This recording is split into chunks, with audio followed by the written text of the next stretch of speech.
Hello, guys. My name is Brett Thomas Thomas. I'm here with Sutonia, and we're watching the Tuskers vs Warlords of the Deep. Sutonia, why don't you talk us through what Warlords of the Deep have? So Warlords have brought in 3 Nighthawks and 2 Tengus. So the Tengus are a replacement for the Lokis. They've also changed up the Supers a little bit. We've got Hawks instead with 2 Kirins. Yeah, well, Tuskers have brought triple Nighthawk, triple Cerberus, so all the heavy missile damage. Jackdaw, Scalpel, Vigil. I'm interesting to see whether the Serbs are fit with rapid lights or heavy missiles. We know they've been bringing a lot of heavy missile damage, but with rapid lights, the Serbs could just rinse through the Kirins and the Hawks before then moving on to the Jackdaws. Or Yeah, I then mean they, moving they on to are the rapid Nighthawks. lights, and there is no good Cerberus that doesn't fit rapid lights. So Yeah, that's my belief. So we're just waiting for a little bit now while I start. The countdown's going to start in about 30 seconds to a minute. Sutonia, why don't you tell us what ranges they've been brought in at? So Warlords have brought their tackle wing at 0. So there's 3 Hawks of Aurorus, Amelia, and Casper. They're at 0, and their main team came about 20 kilometers away from there. Whereas the Tuskers have came in at 50 kilometers. Obviously, Tuskers are wanting to kite. They've chosen to go max range. Whereas Warlords have brought in the tackle at 0 and brought their sort of main core at 20 kilometers. Great. What do you think of the choice to bring the Vigil and the Jaguar instead of more of these light tackle that the Hawks are, like the Hawks?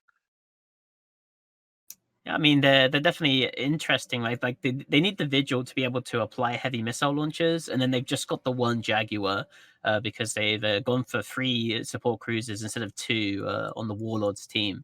So it does mean that Tuskers are going to have a very hard time screening off all of these Hawks. Like obviously the Jaguar can probably screen off one mate, but I don't think they have really anything left to screen off from that point because anything that the Warlords catch from the Serbs and Nighthawks, they'll just go. Oris Porsalius' Hawk is taking a ton of damage, though. He's already very, very low. Yeah, these rapid lights are applying really well. I'm honestly interested in where the Nighthawk damage is going.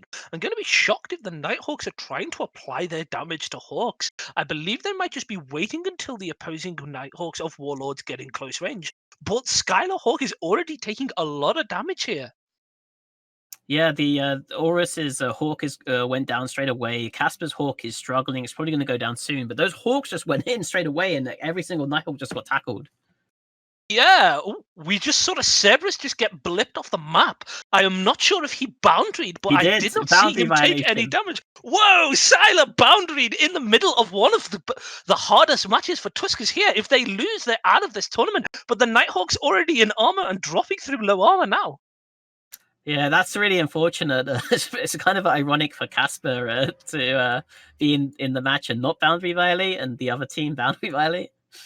Yeah, we're seeing one of the Kirins go down now. Those rapid lights are playing really well, and the second Kirin is getting webbed and painted, so it's probably going to be the next target. I believe the Nighthawks are shooting at these smaller ships, which I definitely think is a mistake. These Nighthawks have heavy missiles or heavy assault missiles are really going to struggle hitting this smaller stuff. They should be really focusing on the Nighthawks or the Tengus. Yeah, especially with that Cerberus boundary violating, that's just like a lot of the rapid light pressure that's just gone from the field, right? As Silgus goes down, they only have 1 Nighthawk left now and 2 Cerberuses, and one of the Cerberuses is already caught. Stu Miner's Cerberus is scrammed and webbed. So is Mirachi Eve, the last remaining Nighthawk. They do get rid of that Kirin, so Warlords has no Logi left, but I mean, Tuskers only has half of their team left at this point. Yeah, definitely. Especially since Mirach, even the Nighthawk, is now dropping into low shields. He's not going to be there for much longer because all of his tank, yeah, as we see, he's dropping into armor and he's about to go down for the into his structure. As we see a final Hawk go down. Sorry, not the final, the second to last Hawk go down. Casper finally losing and not boundarying in a match. Yeah, Amelia is going to go down here soon, but he does have tackle on this Cerberus Stu Miner, so the rest of the Warlords team is probably going to be able to follow up and tackle him down before Amelia dies. Maybe he'll have a bit of a chance to kite, but they are all approaching him here as Amelia goes down. Yeah, Stu Miner finally gets away, and you see his speed shoot up, and the reps finally land. Now it's interesting to see what happens. Will the two services be able to kite out and do any amount of damage in the 7 minutes left? Because the Cerberus of Stu Miner is now webbed. It looks like the Tengus have got on top of him now, especially when those Tengus heat to about 2.5k. I don't think these Cerberuses can kite against ships going that fast. Yeah, I think they're gonna have a real. I don't think Tuskers can win at this point. It's completely over. I think like that one Cerberus is gonna have rapid lights. There's nothing that he can really kill. Like by the time he goes on reloads, Warlords rep bots will probably have repped up all of the damage he did. So at this point, I think it's unless Warlords like makes a huge mistake and like goes out the arena with all their Nighthawks or something, and it's looking like Warlords are gonna take this 2-0. Yeah, definitely. We're seeing damage being applied to Faith Evernod in the Tengu, but he's just got that much EHP that nothing is really happening to him. We're finally seeing Stu Miner in the Cerberus go down. He repped a lot, but he didn't last long enough. With his final Cerberus left of Dana Walker, and then just the small stuff left for the Tuskers. This looks like it's a lost match, unfortunately. Yeah, it's kind of interesting that warlords kind of have different strategies for this matchup depending on what happens in it. Like previously, we saw warlords, they rushed the Logi first and rushed down the support ships. In this case, they rushed the Nighthawks. I especially think that's entirely to do with the Svipples. The Svipples in this comp, when you're bringing the triple Nighthawks, do that much damage to the small stuff and can apply really well. Whereas these Hawks, I don't think apply as much damage and control that much. Whereas the Hawks are a lot more useful in ADCing and getting on top of a Nighthawk, so they can just maximize the amount of time they stay alive by just getting on top and then ADCing the moment they're shot. Seeing some damage on Faith Evangod's Tengu right now, but that is a rapid light Cerberus, and if you look at the attack bar of the Tuskers, it is piddly. And there's a he's most likely going to go on reload, and then Faith Evangod's damage, like he'll probably get him to like maybe half shields, and then the shield rep bots that are on him right now, there's about 10 rep bots on him, are probably just going to rep back all of the damage that he did with his rapid light clip. Yeah, I don't think there's any chance he can win this. He can't stay at range and kite, but winning this is definitely out. He is just burning away, and the Nighthawks and the Tengus are just burning straight at him to try and beat him. But I think he's just ever so slightly faster. Yeah, and he's actually shooting the light drones that are on him right now too. There's 3 acolyte ones on him, and he's just finishing them off just to make sure that there's no chance of him dying. And with 4 minutes left, it's pretty much it's completely over for the Tuskers at this point. I think it's just whether or not they can try and force Warlords to maybe make a mistake or something. If you're in the Cerberus, maybe you go to the edge of the arena and sit at like 124 kilometers and hope like all of the Warlords team isn't paying attention and just rams and goes out the arena or something. It is possible that they're planning on waiting for as long as possible so they can kill this Tengu and hopefully get the Tengu fits and see how they're trying to fit them, maybe for the next Alliance Open. Yeah, unfortunately, I think the rules and the balance of Eve might have changed at that point. So Yes, definitely. But it's always an option. the Cerberus does have a really nice skin, though. I do like that skin. Yes, we all know skins equal wins. That might have been the secret to this match. Warlords may have just brought more skins. Unless you go to 125 kilometers out the arena, right? Yeah, definitely. Yeah, it looks like he is taking quite a bit more damage now, so maybe his excise being up again.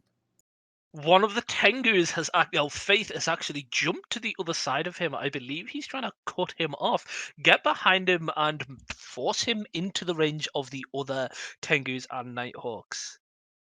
Yeah, I mean, what Warlords can do, because they have, a man advantage, is that they can basically pincer the Cerberus by have one guy approach him and chase him, and then the other guys are moving towards where he's gonna move, and then you take away his options, and you can push him up against the edge of the boundary and eventually kill him. Although it's not too critical for Warlords to do anything really, because they're massively ahead on points, 75-19. Even if they somehow lost, 2 Tengus and a Nighthawk, they still would win the match. So Yeah, they still definitely win on points. The only thing they have to do is not. Oh, we've just saw the giant purple bar of Tuskers sorry, Tuskers defense bar spike up. I believe that is a reload of the Cerberus's Ansil, because what we've seen of a lot of the Cerberuses is they've dropped into low shields and then boosted back to full. And I'm not sure that's the scalpels. I think these Cerberuses are fit with max kite and Ansils. it might also be the ADC. I wasn't paying attention to see if he used it, because obviously that increases your resistances by 4 times. He's taking an MJD now. It looks like he is actually going to go out the arena here. Yeah, he's going to 93. He's activating it. Let's see if he can break the record and get further than that 121. 200. Looks like Lucas Kwan's record is going to stay here. Yeah, unfortunately, he didn't manage to get far enough to win the record, but he did manage to be the longest boundary of this tournament, I believe. Yeah, it looks like the Jaguar of Lacolo is also going out the arena. General Hungry too. They're all going out. Looks like Tuskers are going out of the arena now. They're just not going to waste any more time. They're just going to leave. Good fights recording local about a minute ago. So unfortunately, La Coco overheated his prop, aligned out, activated the MJD beacon, and boundaried before the MJD beacon went off. Yeah, Kieran's going out now too, but he's only 90 kilometers away, so he isn't going to quite make it out. Yep, last chance. Let's see if this Vigil can boundary and get the range. Looks like he's going just for it now. He's just boundarying now. He doesn't have an MGD effect, so I think he's just going out. And he's down. Well done, Warlords. Congratulations and good luck in the grand finals, and we'll pass it back to the studio.